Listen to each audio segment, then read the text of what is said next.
Good morning, good afternoon, good evening. It depends upon when you're listening. And welcome to The Solution. Nothing changes if we change nothing. Oh my God, here we are. It's been so long. I feel like it's been years. Hey, Shavar, how are you? I'm doing good. The sun is out. You know how I feel about the sun. The sun is out. Where you I- are? yeah, the sun is out where I am. You see my skin is Hmm. glowing. Yeah, Ronnie. I mean, we see each other in person just about not in person, the virtual every day. But to your point about the podcast, it feels like it's been forever. It feels like it's been years, like you said. And I missed this. I was excited. I set up my gear. I'm like, and I'm like, how do you use this? Actually, sorry, people, I'm talking, but when we first logged on, I'm staring at Ronnie and I see her lips moving. I'm like, why can't I hear you? And I'm like, oh, Shavar, it's the podcast. You put headphones on. You have a microphone. That's how you communicate when you're doing a podcast episode. So like, it's been a while. I had to get used to it. Even figuring out how to record again was kind of weird. But It's so yeah, weird. It's weird how, like, when we stop doing something that we knew so well prior to it, and right. we take time off, when we come back, we have to kind of learn again. And then all of a sudden, you feel like you've been doing it, recently, but it takes a little bit of a lapse. But there's a reason we haven't been here. We haven't been here because we've been so involved in our Mm-hmm. prevention work. And even though this is a part of our prevention work, Mm-hmm. we've got a whole bunch of new coalitions. Mm-hmm. There's some new funding from Mm-hmm. our OASIS, and that have started up some special population coalitions. Mm-hmm. We've just really been working hard with our team. So you know, we felt this was a good time to come back, and we're just really glad to be here. Like you said, we see each other every day, sometimes in person, sometimes virtually, but not in this venue. So Mm-hmm. Mm-hmm. it's really good to be back. So what's changed since we've been back in our lives?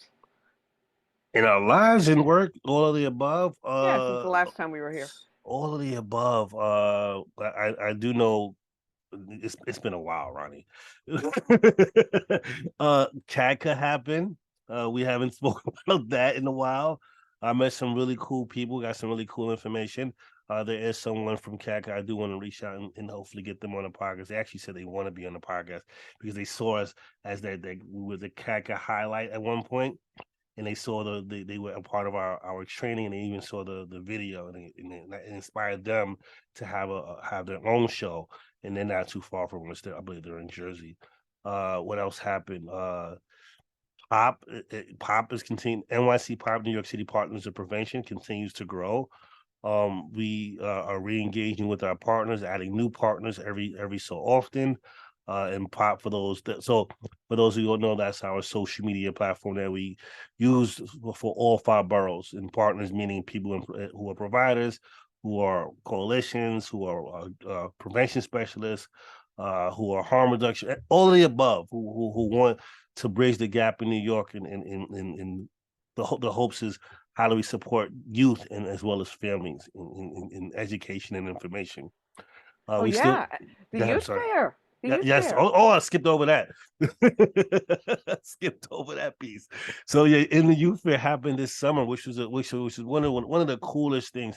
And like I said at the beginning of this, that Ronnie, we see each other virtually, and I bring it up because the youth fair came about because of another grant that we have, and a lot of people we see usually virtual, and it was one of the coolest things to see these people from the waist down. I mean, excuse me, I don't mean it that way, but see the entire body. In person, it was one of the coolest things to have all these different coalitions and our partners there. It was a great event. The smiles and the hugs. And I'm like, dude, we're still in COVID, but we're hugging each other like screw this. Like I don't know, I'm gonna see you again. In high fiving and in the conversation. It was one of the coolest things, and that fair, it was the youth fair, and the purpose for, you guys hear me talking. The purpose of that was again to bridge the gap in New York City, to talk about, to share with, rather to share with families and youth that there is support throughout the five boroughs. So no matter where you go, whether you know WEPA, Tyson, and I'm apologizing if I leave any names out. That's not on purpose, not intentional. If you know ISS, like you can go to they're all a part of NYC Pop, and they will still support you. You have support. You might have a friend who lives in Harlem and they need support. There's support there. You might have a friend who lives in the south part of the Bronx, opposed to the northern part of the Bronx. There's support there, and it's a partnership. And that was the whole purpose of that youth fair, to let New York City know that there's support everywhere for our youth and our families. And I think it was a great, for me at least, it was a great event.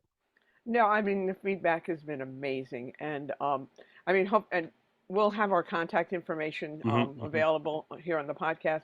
But reach out to us if you want to know about a coalition or some type of prevention program where you live, because we are in all five boroughs and we have partners everywhere. And prevention is strong in New York City, hmm, and we're really starting to get everybody together. NYC Pop has been such a wonderful situation, a wonderful vehicle to be able to do this. And we're here, hmm, we support them and we work with them and we provide a lot, just a lot of resources. So you're not alone. And I think that people really need to know that because New York City has really come together. That's one hmm, thing, the lockdown, the pandemic, it's been devastating. It's been traumatic. We're all dealing with trauma from this. hmm, However, there are some positive things that came out of it. And a lot of it hmm, has been these partnerships and the development of resources. And like I said, you're never alone.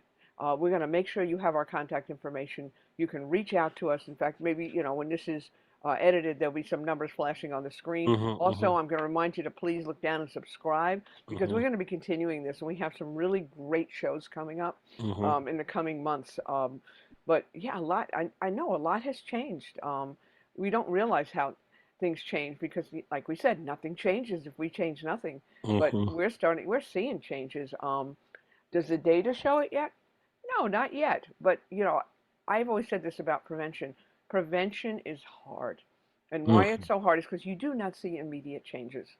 In prevention, you're laying the groundwork, you're planting the seeds, but those seeds do blossom. And, we both have proof of that because we've dealt with the people Hmm, who we originally worked with 10, 20, 30 years ago. hmm.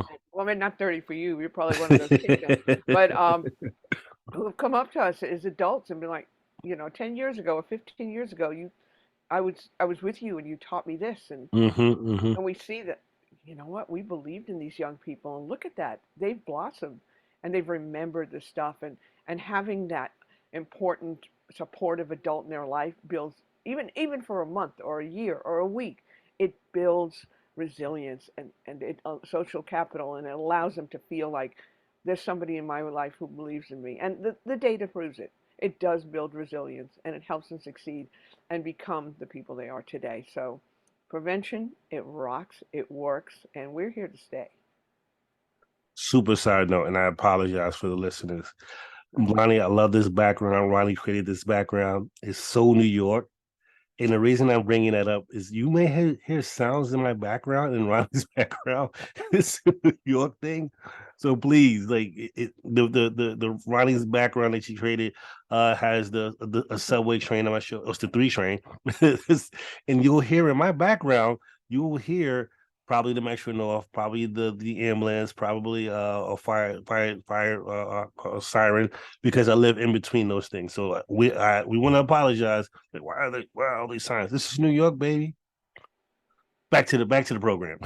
Back to the program, right? Well, but New York prevention, I mean, that's what it's all about, And I live in a suburb of New York, but we still have a lot of the same issues. It's different in some ways, but in other ways, it's very similar.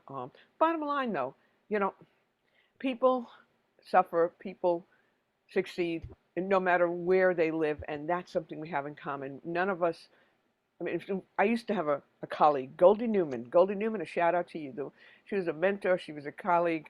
I worked with her in the New York City public schools years ago, and she used to say, "If I have a headache and you have a backache, are we in competition? Is one pain worse than the other? You're in Mm, pain. I'm mm, in pain. We need mm, to acknowledge that pain and not mm, try to compete." It's like, I always laugh about this when it's not a laughing matter, but I always use this comparison. When people would be at a Black Lives Matter rally and people would say, all lives matter, it'd be like, yes, all lives matter. However, if you're at a colon cancer, um, you know, supportive kind of rally or event, are you going to scream out, well, what about breast cancer? All cancers matter. We're all in pain. We're all Hmm. dealing with issues. We're all Hmm. dealing with trauma. Hmm. Are some worse than others? Yes. But Hmm. it doesn't mean that we should negate anybody else's pain or their joy, which kind of brings us to what we were looking to talk about today. Yeah, yeah, definitely. This is the time of the year, so it's November, and it's the holiday season. There's a variety of holidays that come up both in November and in December, and there's different types of celebrations. But the one thing that I know I would say all groups talk about is gratitude and what they're grateful for. And what does that look like to you as an individual or as a family or a group or a partner or whatever that looks like? And Sarani, Yeah. I talk mean, to us. What does gratitude look like to you? Or what's the feeling of gratitude? Or all of the above. However you want to answer it or describe it, go for it. well, you know how I feel about gratitude. One thing I learned, and I learned this in my early days in recovery. I mean, I recently celebrated 25 years in long-term recovery. Sustained Wow, recovery, as one congratulations. of our favorite, thank you, people, Stephanie Campbell says, sustained recovery. And meaning I haven't had a drink or a drug or any mind-altering substance in 25 years. I couldn't last 25 minutes. And when I first got into recovery, it was all about me. Woe is me. I'm such a victim. My life is so miserable. And I learned early on when my first sponsor said, one of your assignments is to make a gratitude list. And I was starting to find out when I made that gratitude list, it changed how I felt.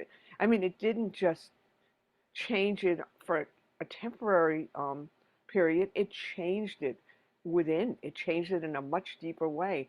Suddenly, I was feeling better physically, I was feeling better emotionally, I was feeling more hope.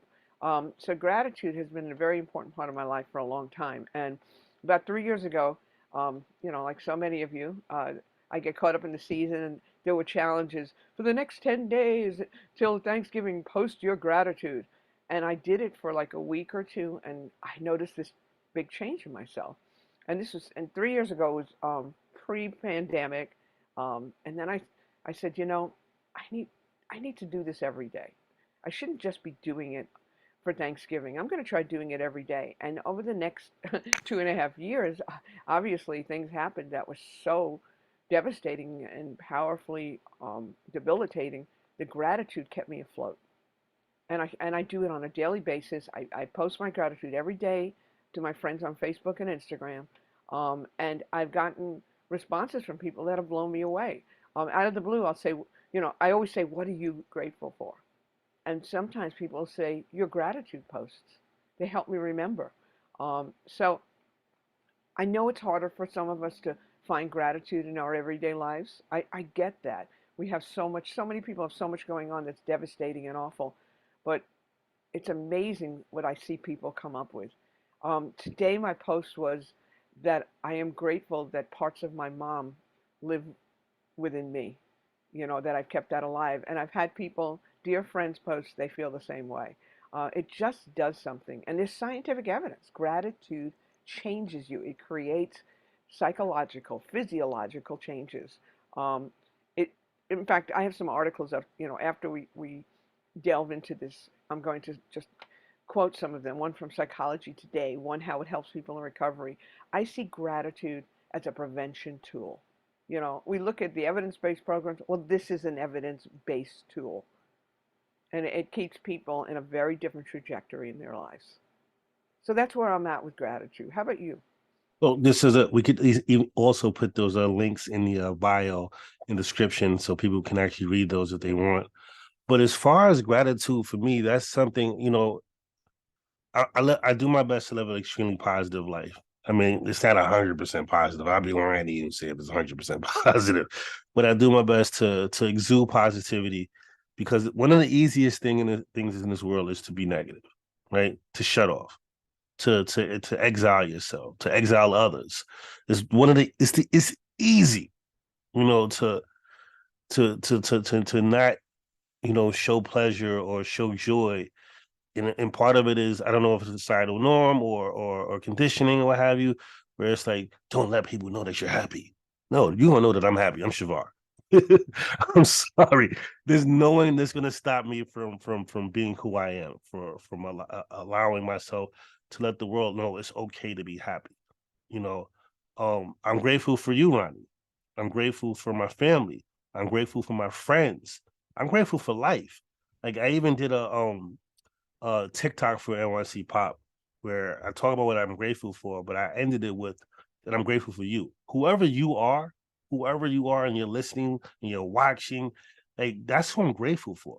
Like, and there's a video that I saw on Instagram, I believe, where is a gentleman who I guess he was driving by and he saw, and I'm sorry, this is a heartbreaking story, where he was driving by and he saw someone attempting to unalive themselves, with the noose over a tree. And he got out the car and walked up to him. He's like, "I'm sorry, I don't mean to film you. You know what's going on? I'm here for you." And he's like, and the person was like, "No one cares about me." He says, "Well, I care about you. I don't know you, but I care about you. What's your name?" And he introduced himself to the gentleman who was trying to harm himself. And and they cried together. And he was like, "You know what?" And I bring it up because like we need people like I'm about to start crying myself. We need people like that to say, it's okay. Like walk up to a random person and say hello. Like this person was in need, and instead of walking by or just filming him, like he didn't really film the person. He had the phone out, and the whole time it was uh, filming his foot. He was like, like, oh my god, like I'm here for you. Take this thing off your neck. Where do you want to go? What do you need from me right now? I'm not going to leave you alone. And he doesn't even know this gentleman. Didn't know him. Like that right there, those are things that I'm grateful for. Seeing that, like again, like I said a moment ago, he could have easily kept driving. He could have easily just filmed, like some of us do now. But those are things I'm grateful for. Uh, like I said, like it's easy to say, what you don't like. I always tell my kids, don't tell me what you don't like. Don't tell me what you don't want to do. I want to hear what you want to do. What do you do like? That's what we want to focus on.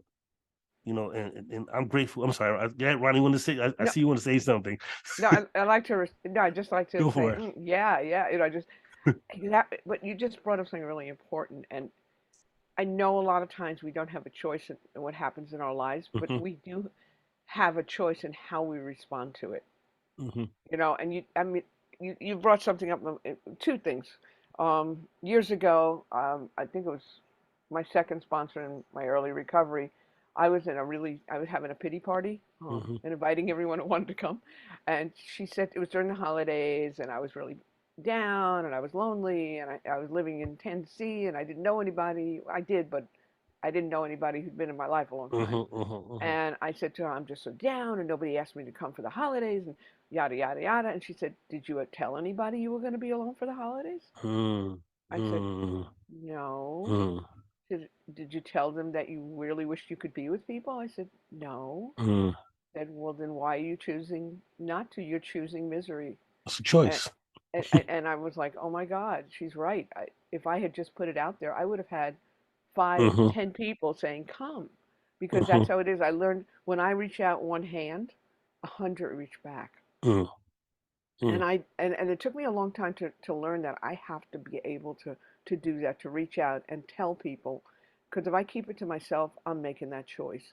Nobody makes the choice to have the terrible things happen to them, but I choose how I go about responding to it or doing something about it or letting people know. I was always what I called the friend director, and my friends never knew when I had stuff going on. And when I got into recovery, I learned I had to start telling people. I don't always have to say I'm fine. I learned I learned in my program that fine, and I won't say the word, but it's effed up, insecure, neurotic, and emotional. I'm not fine all the time, and it's okay to say to somebody, I'm not having such a great day. I'm human. But the other thing, when you were talking about it, this happened because I sent you the pictures. Hmm. And since we've been on, I've gotten a puppy because we had lost a dog a year ago, almost a year. Katie died, Wow, that's right. and we Yeah.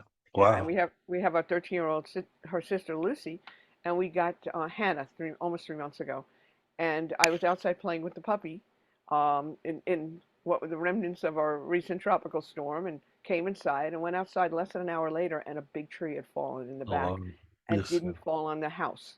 That we've always been afraid that, we rent a house, that that big tree, if it ever was blown down, would fall on the house Mm. because it's right near it. By the grace of the universe, it fell the other way and it fell over onto some bushes. It didn't destroy the fence. It didn't destroy anything except itself. And I have been walking around so filled with gratitude.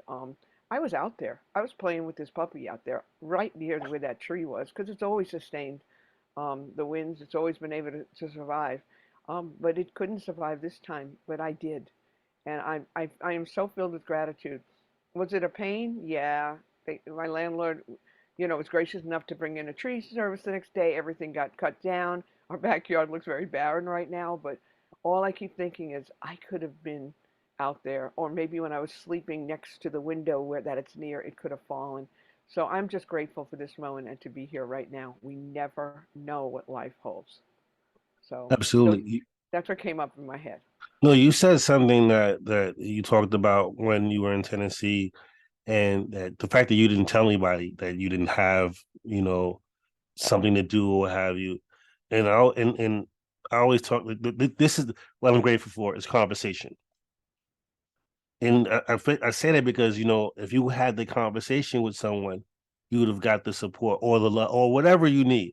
And I'm not going to say that that it's an absolute that everyone's going to invite you. That's not true.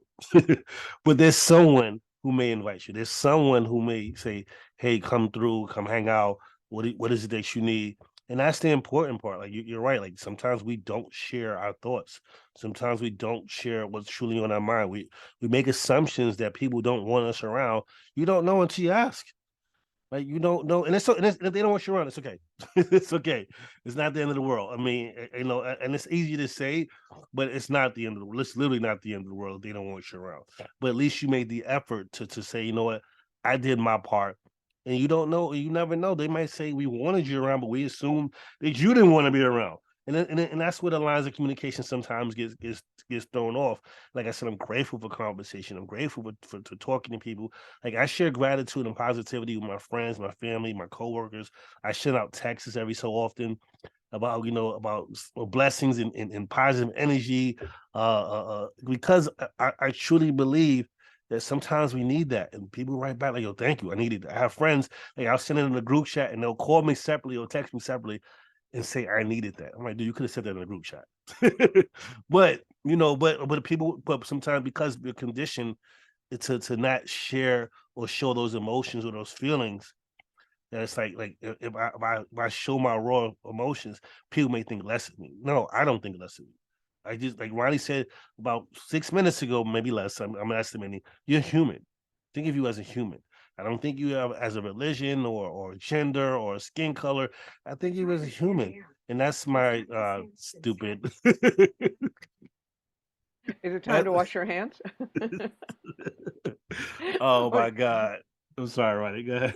but I'm grateful for these little humorous breaks. We've laughed so hard over the years over this kind of stuff. But and just Shavar, I also want to say I am so grateful for you as well. Thank you. I love you. I love Thank you. you. I love you too. Thank you. I Yeah, and it's appreciate it. like we have so much love in our team. I've never had a team where everyone is just so connected and so Mhm. with so much love. And I mean, not saying that I haven't had people on the team like that, but we have such a connection. And Shavar does that. Shavar sends out texts to all of us, and everybody's like talking about how much they love each other. And I feel like we're just like a group hug walking around together. There's so much support and love here, and love exists on so many levels. And again, for me, it's been about being open to it, and that's like gratitude. But would you mind if I just shared some of the benefits from an article Go in for it. Go Psychology for it. Today? Go for it. Okay, here are 7 scientifically proven benefits, and we'll link to this article. Gratitude opens the door to more relationships. Okay, it opens you up. So, whether you thank a stranger, it says, for holding the door, or send a thank you note that to that colleague who helped you with the project, you're acknowledging other people's contributions. It could open up things. It could lead to new opportunities. From my own vantage point, it could open you up. If I'm not open to positive things, then I'm not necessarily going to know they're happening. It's been proven on so many levels. Gratitude improves physical health. People who are grateful all the time, they don't always feel as badly as other people. They experience fewer aches and pains and report feeling healthier. These are studies that have been performed. Um, and again, we're going to link you to these. It improves psychological health. I think that's a really big benefit. I've been to situations where I have been to online virtual meetings to keep my meetings. There's people who are literally laying in bed at those meetings because they need to be there, and it shows how much it improves your psychological health. It enhances empathy and reduces aggression. That's huge. Grateful people sleep better. Yeah, when I'm going to sleep and I'm thinking about gratitude, I fall asleep and I sleep well. It improves your self-esteem. And it increases mental strength. These are all 7 benefits, all documented, all evidence-based through studies. So I just wanted to mention that. And we'll link people to that. And there's also studies that prove it helps people, in recovery. It helps people, achieve their sobriety. Um, it's there's so many benefits. And just I wanted to put that out there. But I hope we're going to talk about the gratitude challenge too. So maybe people can respond with comments and also to our NYC pop posts and send us some, gratitude challenge videos that they record. One thing and technique I just want to mention too. One of my things that I've learned early on, and I'm saying this out loud because I need to do it more. On days when I've really been like struggling and I forget to be grateful, I've always done what I call a gratitude walk, where when I'm outside, and I could even do it in the house looking out the window, I try to notice everything I'm grateful for. It could be something as simple as I'm grateful for that bush over there. I'm grateful for that beautiful flower. I'm grateful for that tree, even the one that fell. Um, I'm grateful for those cookies sitting in my kitchen, which aren't really, but I wish they were. Um, there's so many things. I can always find something to be grateful for. And if nothing else, at least that I woke up this morning. And again, I'm not saying everybody's there. It doesn't mean that you have something that you feel you can be grateful for. I'm talking about me. So these are some things that I try to do. What do you do, Shavar, that helps you lock yourself into gratitude? Um, it's a great question. What do I do? I just remind myself that I'm Shavar. I know I say it a lot, and there's no one, and this is something that an affirmation that I tell people to say, and it's not, and please, this isn't about you being better than anyone or me being anyone. And I tell everyone, one, if you love yourself, hug yourself. That's a phrase I always say, but I know sometimes we don't, and that's okay. Let's figure out why we don't. But if you do, if you need love, hug yourself. If you, sometimes it has to come from within. I hug myself a lot. Kind of sounds kind of weird, but I also look in the mirror and I say, "There's no one in this world better than you." And that's not saying that I'm better than anyone. That's just to remind myself that I'm great. And I tell everyone to say that to themselves. It's okay. Look in the mirror and say that there's no one in the world better than you. And that's okay to feel that way. And it's not that, and I'm not saying to hold it over people, or look down on people. That's something for you. That's something to know that you're confident about, that you believe in yourself. And even if there's people who don't believe in you, that's okay. But do you believe in yourself? Yes, you do. Trust me, you do. As much as some of us tear ourselves down, you wake up, you get dressed, you go to work, you play sports, you hang out with your friends. You do something because it's you, because that's who you are. Because you don't have to go to work, probably lose your job, but you go, right? You don't have to hang out with your friends, but you do because you want to support them. So guess what? You are being the best you. Everything you're doing, and I always try to turn it. For me, I try to turn a negative into a positive. Whenever when I'm on the phone with someone, and then and they'll ask, even on the phone or the greeting, what have you, someone will say, and I said this to Ronnie before, and they'll say to me, like Ronnie said, or will say, so how you doing? How's things going? And I say, enjoying life. And people are like, oh my God, it's a great saying. And I'm like, that's just the way, and I do that because it uplifts me, and I know it uplifts the person on the other end, whether it's on a phone call or passing by, even that conversation. I see people smile. I can hear the smile, through the phone. Like, wow, you're enjoying. Like, that's a good thing to say. And people have asked, can they use them? Like, yeah, I want you to use it. I said it so you can use it. Like, again, or all I'll say, like, when I will leave in the morning, and someone will say, have a good day, and I will say, even if I have a bad one, I'm going to find something good out of that day. If I ate lunch and the rest of the day was bad, guess what? I had lunch. Lunch was delicious, and my day was great. Everything else, that all the other stuff doesn't exist. I'm always looking, as far as the gratitude for me is, I'm always looking for the positive. And I know it's hard. I know for those who are listening, like, dude, how do you do it? It's hard, man. Trust me, it's hard. Like a lot of days, I'm like, oh my God. And I look around, see my son, my daughter. There it is. I'm grateful for you. I speak to my mom. There it is. I'm grateful for you. I speak to my brother.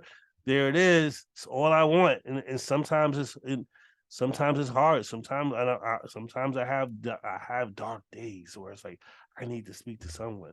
So, like Ronnie said, I'll pick up the phone. And I'll just call. Someone's gonna pick up. And I think that it's important that you pointed that out because, if somebody listening is saying, but I never have a day where I can find gratitude or I'm really feeling so down I can't pick myself up, it's okay to reach out. Yeah, It's really important to get the help you need. yeah. And there's reasons, that a lot of us have where, like when I was in a really bad, dark place when I got into recovery. Um, I needed help and I was able to get it. So please, you know, don't see yourself as not succeeding if you're saying, I can't do any of this. It's okay to get outside help. It's okay to reach out. Go Mm-hmm. see a therapist. Go, Mm-hmm. do what you need to do. Mm-hmm. That's why they're there. I mean, I live with a therapist. My best friends are therapists. Some of them. There's so many resources out there. Don't ever feel like you have to suffer alone. Again, reach out to us. We will connect you with people who can help. Mm-hmm. Um, he said something about that really rings true with me. What you said about, if I had a great lunch, I'm having a bad day, but I had a great lunch. I know for me, it's so easy to be able to like have a bad moment in a day or a few Mm-hmm. bad moments and define the day as bad. Mm-hmm. But when I do an inventory, if I ever remind myself to stop and think about my day, and I'm realizing, wait a minute, those few moments were bad, and the rest of my day was really good. Why am I defining my day as negative or bad? So what I learned to do is focus on those more positive moments and not define the day. I don't let my day or my life get defined by a few negative things. I let it get defined by the more positive things. If I have a lousy day, so I have a lousy day. A dear friend of mine, who I met in Tennessee, because those of you who know my story know that I got into recovery in the 90s in Tennessee. My first sponsor and dear friend and mentor. I'm going to give her a shout out too, Robin. You're the best. Um, she would say something to me. She'd say, the only thing you can do on any given day is bring the best version of yourself to the table. If that's all you can do, it doesn't mean you have to have any criteria or any measure. Just bring yourself, whatever the best you is that day. If it's just waking up and eating breakfast, that's fine.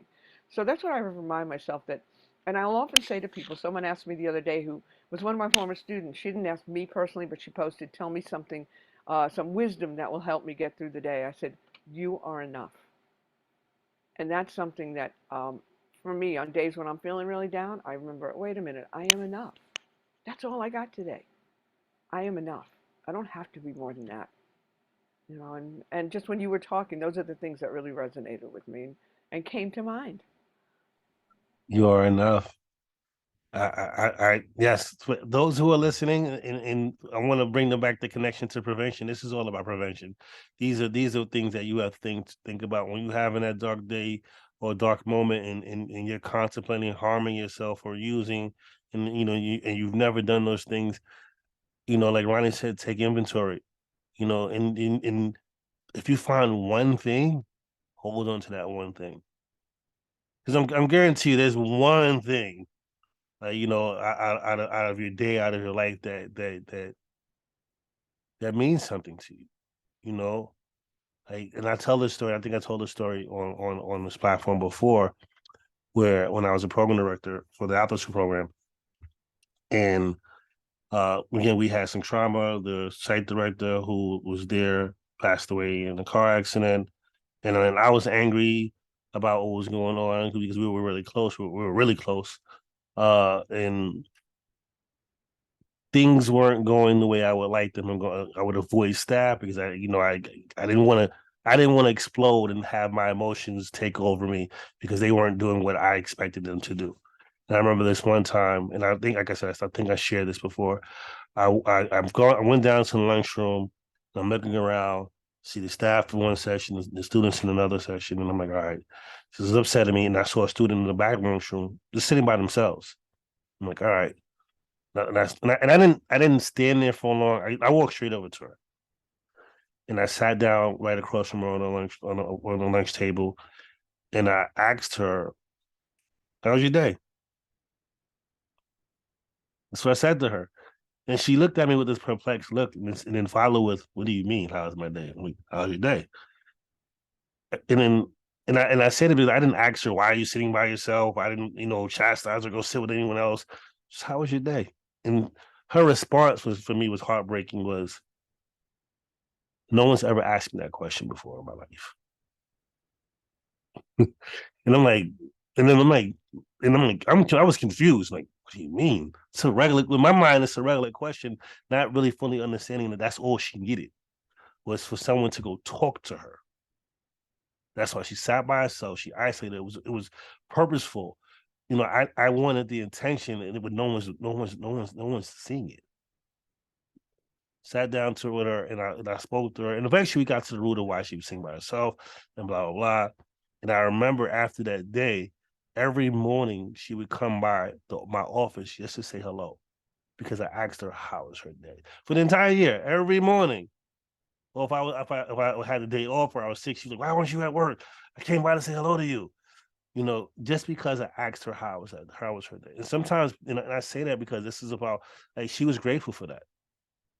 Like, I don't know what was going through her head. Well, I did. I mean, later on, and I'm not going to share that because that was a personal conversation. But I think, and sometimes again, that conversation, walk up to someone and say hello. Sometimes people, all they want is for someone to say hello. That's something like it sounds bizarre, right? It sounds crazy, but that hello, how was your day? Sometimes people are waiting for that. Like, it's the truth. And you might think it's like, blah, blah, blah. No, no, no. Trust me. When someone says hello to you, how do you feel? When someone doesn't say hello to you, how do you feel? You get upset. Or, oh my God, they didn't say hello because you wanted a hello. So think about that. So pay it I, forward. I Say love that. hello. And you have told me that story. Yeah, exactly. We never know how somebody else is feeling, and that acknowledgement, it made them feel like someone cared. Yeah. Yeah. And we shouldn't assume that, someone, like a lot of times I'll see somebody, um, with a certain face on or something, and I'm so quick to assume. And then I Hmm. stop myself and say, I don't know what they're carrying. I don't know Hmm. what the weight is on their shoulders. Hmm. What's wrong with me? I have to catch myself that. Or if I get annoyed with somebody who doesn't thank me for holding the door, or letting them go in traffic, that's my choice to let them go. Hmm. It always reminds me. I Years ago, I would get upset with some of my friends if they didn't call me enough, or if I call them, I never hear from them. And then something hit me one day that, like, you know what? If it's important enough, and I want these people in my life, I've got to work at the friendship. Hmm. And if they Hmm. want to, they will too.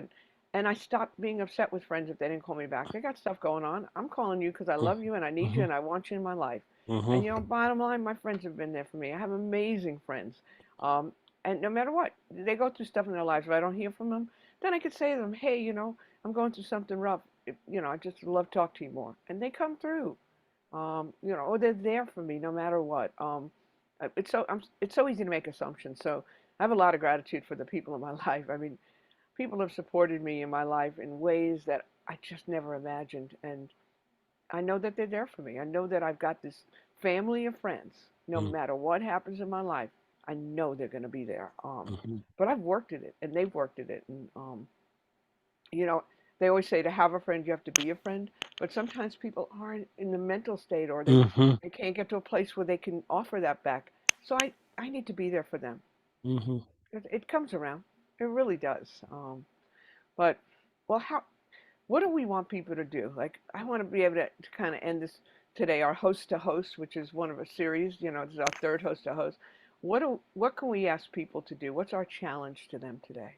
So I stated earlier that I created a TikTok. Well, I did a video that was added to our TikTok.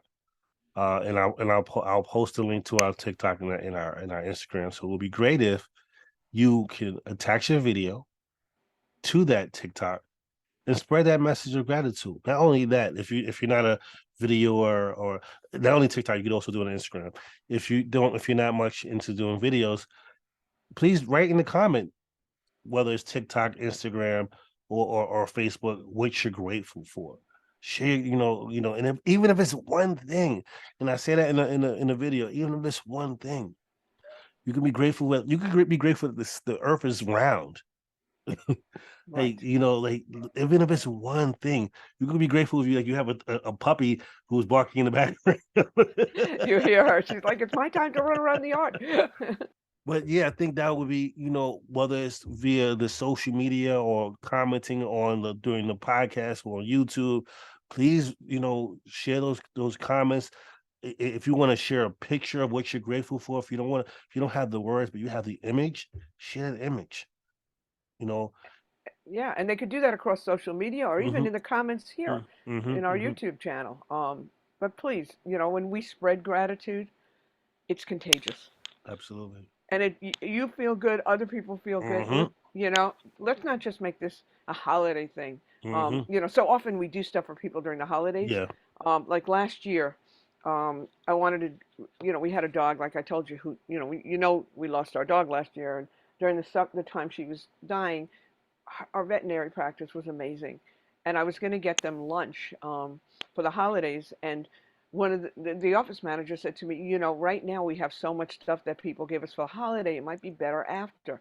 And I thought about it. I was like, why don't I just do this at an odd time of the year? Mm-hmm. Because everybody's always giving people stuff during the holidays, but who does it in February? Or June, or at other times. So I did that, and I think it was around February. I brought breakfast in, a bagel breakfast for everybody, and I did it with gluten free and vegan and regulars, and it didn't cost me a lot because I went around and I bought the stuff individually, Mm-hmm. and I Mm-hmm. dropped it off with a card, and the response I got from them was huge, because I don't know if everybody knows this, but the veterinary practice has the highest rate of suicide, Oh wow. veterinarians and people in Wow. that field of any medical practice. They have the highest rate, and they have a lot. There's a lot of mental health issues that come out of that field, and it uplifted people. So sometimes we have to stop and remember that, they may seem like they have it together, but there's so much going on with people who treat animals, and have to deal with having that stuff put on them. So I did it in February, and it was amazing. So, take care of the people who help you. Um, but I think we're getting to that Can I time. can I share one story? Because you Yes, sparked something. It's yes. gonna be really quickly. So when I was a program director, one of the last few years I was a program director, it was a family, an African family. I forget what country in Africa they were from, but anyway, the dad kind of the daughters walked up to me and said, "Hey, Mr. Shavar, how many staff do you have in your program?" And I was like, "Whatever," and I told them. And I'm speeding through this really fastly, and I'm like, and then the mom came and kind of like verified the amount of staff, and I had no clue why. Right? Come a few days later, the family bought the entire staff lunch, like and I'm like, and that was and I bring it because that was gratitude. They were grateful for what we done for their children, making their children feel safe and feel and loved, and that, to your point, like it was just random. Like, it wasn't a special holiday. It was like, here, we want to make sure we want to show our gratitude to you. So here's a bunch of sandwiches, here's some food, eat, don't spend any money. This is for you guys. And it was I felt grateful. My staff like had tears in their eyes, like, oh my God, someone actually do care about us. But yes, so do things like that. Do random acts of gratitude, right? Random acts of gratefulness. That's the challenge. Yes. Okay. And Sorry. share your gratitude with us because, Yes. again, it's contagious and we want to spread that gratitude. So, well, it's good to be back. We're going to try to do this on a more regular basis, at least every other week. We have some great guests coming up over Mm-hmm. the next couple of months. Some of our new prevention people in the city, some of our new coalitions. Just we've got some great stuff, and we're going to have our holiday podcast this year again. Mm-hmm. So please, if you'd like to be a guest, get in touch with us. Our contact information will be included. Mm-hmm. But it's great to be back. I know we see each other on a daily basis, but this is different, and I'm so Mm-hmm. happy to be here. And welcome back to us. Thank you. Welcome back. Guess what? It's that time, right? It's the Yeah. solution. Nothing changes. We change nothing. Thanks for listening. We'll see you next time. Hey everybody, it's that time of the year again. The air is cool, the leaves are changing, the fashion's different. It's the holiday season. And I want everyone to share what they're grateful for. Even if it's one thing, 2, 3, maybe 20. I'll go first. On the top of my list is something that I value more than anything in this world and I'm grateful for. Is family. Family encompasses a bunch of things. But not only my kids, my mom, my brother, my aunts, my grandmother, my grandparents, my uncles, cousins, all of them, but also my friends, my coworkers, people I look forward to. Family. Grateful for life. I know sometimes it's hard. You have ups and downs, but the fact of the matter is we're here. And I'm grateful for the food, especially this time of the year. You know, the yams, the greens, the turkey, depending on whatever you eat. I'm grateful for the food. And also, most importantly, I'm grateful for you.